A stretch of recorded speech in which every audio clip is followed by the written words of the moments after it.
दलितों पर बीजेपी बहुत लंबे समय से काम कर रही है, इसमें कोई दो राय नहीं है।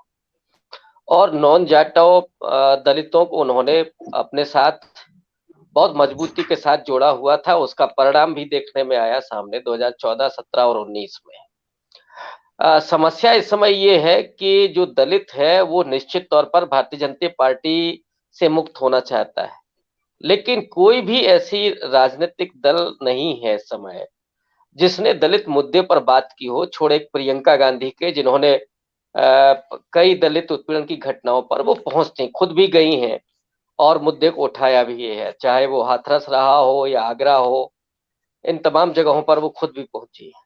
अखिलेश यादव के हालात ये रहे हैं कि वो ट्वीट करने में भी उन्होंने संकोच किया है।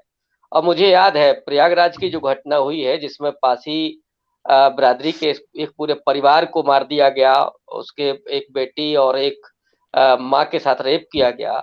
उस घटना के 48 घंटे के बाद अखिलेश यादव ने ट्वीट किया था, जब सोशल मीडिया पर बहुत ज्यादा हल्ला हुआ कि अखिलेश यादव क्यों खामोश है तब। और नॉन जाटों पर तो अखिलेश यादव कतई काम नहीं कर रहे हैं इस बीच में, जो मैंने देखा है। हालांकि उनके पास एक दो बड़े नेता हैं जो बीएसपी से टूट करके आए हैं, पासी समाज के ही।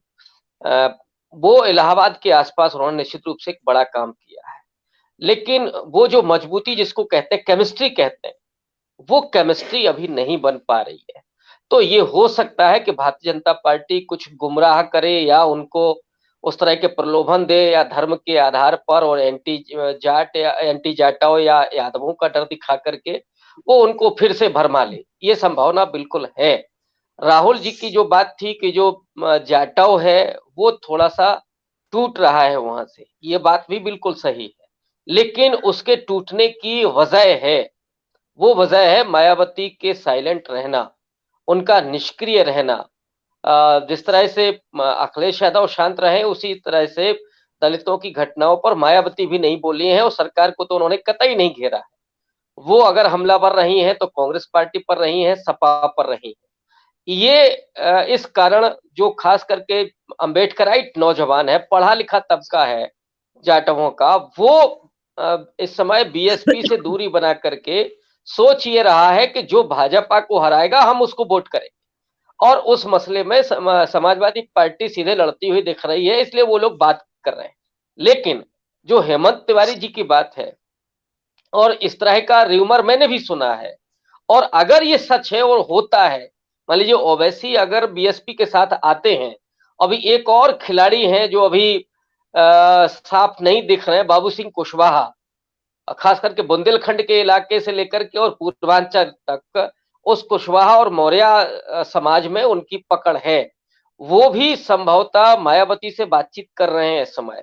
अगर ये दो लोग बीएसपी के साथ जाते हैं तो अचानक मायावती मजबूत दिखने लगेंगी, और फिर जो दलित नौजवान है, जो जाटव ही सही, जो जाटव पढ़ा लिखा तबका है, अम्बेडकराइट है, वो जो बीएसपी से मुक्त होकर के और सपा की तरफ रुझान कर रहा है, उसका रुझान बदल जाएगा। हालांकि जाटवों का जो बहुत गरीब तबका है, जो गांव में रहने वाला है, वो अभी वही है, वो मायावती के साथ ही है। तो 70 से 80% जाटो अभी भी मायावती के साथ इंटैक्ट है। लेकिन अगर ये कॉम्बिनेशन बनता है तो फिर मुझे लगता है कि वो कहीं नहीं जाएगा, फिर वो बीएसपी के साथ ही रहेगा। अब आते हैं आपके मूल सवाल पर कि जो प्रचार है, क्या प्रचार के बिना किसी राजनीतिक पार्टी को वोट नहीं मिलेगा? देखिए, लोकतंत्र में प्रचार एक माध्यम है और बहुत महत्वपूर्ण माध्यम है। खास करके चुनाव की बेला में तो प्रचार लोगों के जेहन में जो सरकार है उसके खिलाफ जो और तमाम नीतियां हैं उनको प्रचारित करना, और हम क्या पेश करेंगे।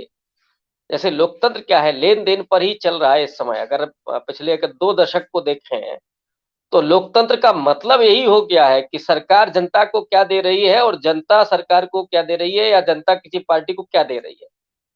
तो इसीलिए अब उत्तर प्रदेश में भी वो खुल करके लोक लुभावनवाद की राजनीति हो रही है। चाहे प्रियंका गांधी हो, वो स्कूटी की बात कर रही हैं, स्मार्टफोन की बात कर रही हैं लड़कियों को देने के लिए। नरेंद्र मोदी जी तो सीधा ही, या योगी आदित्यनाथ तो पैसा ही ट्रांसफर कर रहे हैं। तो ये स्थितियां, समाजवादी पार्टी भी बिजली बिल माफ करने की बात कर रही है, सिंचाई फ्री करने की बात कर रही है, नौजवानों को रोजगार देने की बात कर रही है। तो ये जो बातें हैं, ये जो एजेंडा है किसी भी पार्टी का, वो बिना प्रचार के संभव नहीं है। लेकिन एक परिस्थिति ऐसी भी होती है, मसलन जिसको मैं कहूँ कि आपातकाल के बाद का जो मामला था, जिसमें जो अखबार थे, माने जो विज्ञापन थे या अखबार ही थे, वो सरकारी विज्ञापन बन गए थे एक तरह से। सरकार के पक्ष में ही बराबर लिख रहे थे।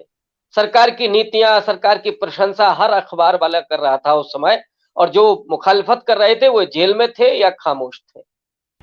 और आप हमसे जुड़े रहने के लिए सब्सक्राइब करें YouTube पर, फॉलो करें ट्विटर पर और लाइक करें Facebook पर। और ज्यादा जानकारी के लिए आपको टाइप करना होगा सिर्फ न्यूज़ नशा।